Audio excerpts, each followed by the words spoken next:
ناظرین آداب، 8 فروری 2024 مطابق 27 رجب کے اودنامہ وائس ایڈیشن میں آپ کا خیر مقدم ہے۔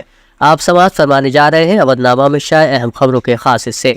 اتراکھنڈ اسمبلی میں آج اس وقت نئی تاریخ رقم ہو گئی جب یونیفارم سول کوڈ یعنی UCC بل کو 100 ووٹوں سے پاس کر دیا گیا۔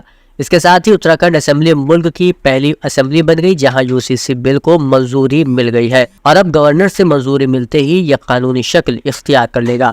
اسپیکر نے اس بل کو سلیکٹ کمیٹی کو بھیجنے اور 1 ماہ کے اندر ایوان میں اپنی رپورٹ پیش کرنے کی اپوزیشن کی تجویز پر ایوان سے رضامندی طلب کی، مگر چونکہ زیادہ تر اراکین نے اس تجویز کے خلاف اظہار کیا اس لیے UCC بل کو منظور کر لیا گیا۔ آل انڈیا مسلم پرسنل لا بورڈ کے مطابق اتراکھنڈ اسمبلی میں پیش ہونے والا یونیفارم سول کوڈ کا بل غیر مناسب، غیر ضروری اور تنوع مخالف ہے، جسے اس وقت سیاسی فائدہ حاصل کرنے کے لیے اجلت میں لایا گیا ہے۔ یہ محض ایک دکھاوے اور سیاسی پروپیگنڈے سے زیادہ اور کچھ نہیں ہے۔ آل انڈیا مسلم پرسنل لا بورڈ کے ترجمان ڈاکٹر سید قاسم رسول الیاس نے ایک پریس بیان میں کہا کہ جلد بازی میں لایا گیا یہ مجوزہ قانون صرف 3 پہلوؤں پر مشتمل ہے۔ اول شادی اور طلاق جن کا ذکر سرسری انداز میں کیا گیا ہے، اس کے بعد وراثت کا معاملہ زیادہ تفصیل سے، اور آخر میں عجیب طور پر لیو ان ریلیشن شپ کے لیے ایک نئے قانونی نظام کا تصور پیش کیا گیا ہے۔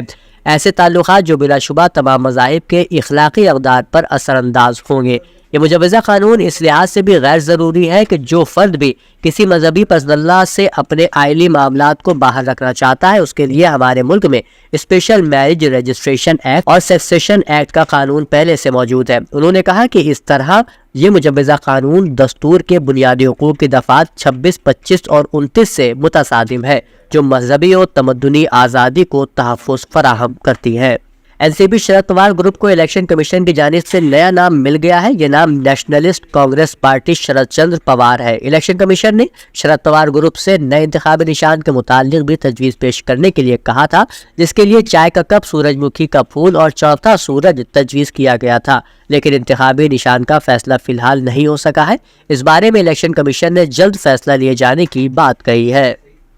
وزیراعظم نریندر مودی نے اپوزیشن کے کچھ لوگوں کے ذریعے ملک میں خطے اور ذات وغیرہ کی بنیاد پر تقسیم پیدا کرنے والی باتیں پھیلائے جانے کی کوشش پر آج تکلیف ظاہر کرتے ہوئے کہا کہ ملک کی ترقی کے لیے اس طرح کی باتیں بند ہونی چاہیے اور اس سب کو مل کر کام کرنا چاہیے۔ مسٹر مودی نے راجیہ سبھا میں صدر جمہوریہ کے خطاب پر شکریہ کی تحریک پر بحث کا جواب دیتے ہوئے کہا کہ جمہوریت پر حملہ کرنے والی اور اپنے مفاد میں ملک میں دہشت گردی اور علیحدگی پسندی کو پنپنے والی کانگریس کی سوچ پرانی ہو چکی ہے، اور حیرانی کی بات یہ ہے کہ صرف 10 برسوں میں ملک کو 5ویں بڑی معیشت بنانے کی مودی کی گارنٹی پر وہ سوال اٹھا رہی ہے۔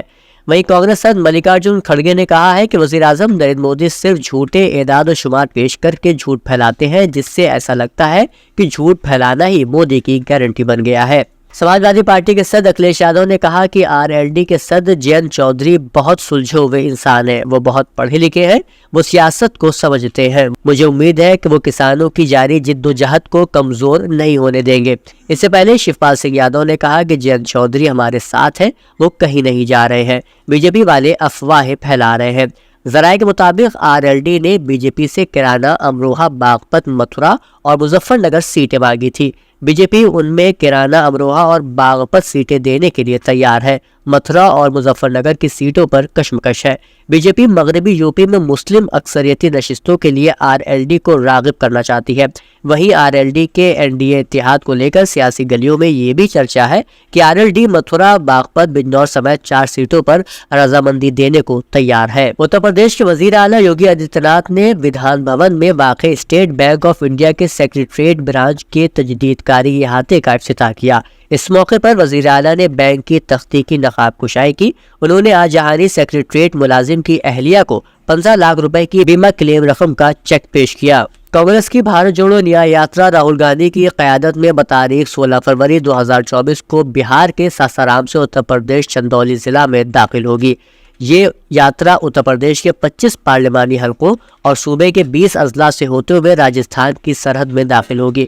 اتر پردیش کانگریس کے ترجمان ڈاکٹر ہلال احمد نقوی نے جانکاری دیتے ہوئے بتایا کہ اتر پردیش کانگریس کمیٹی کے مرکزی دفتر پر یاترا کی تیاری meeting all India Congress committee general secretary و انچارج اتر پردیش اویناش پانڈے، ریاستی کانگریس کے صدر اجے رائے، قومی سیکریٹری راجیش تیواری، ستیہ نارائن پٹیل، توقیر عالم، پردیپ نروال،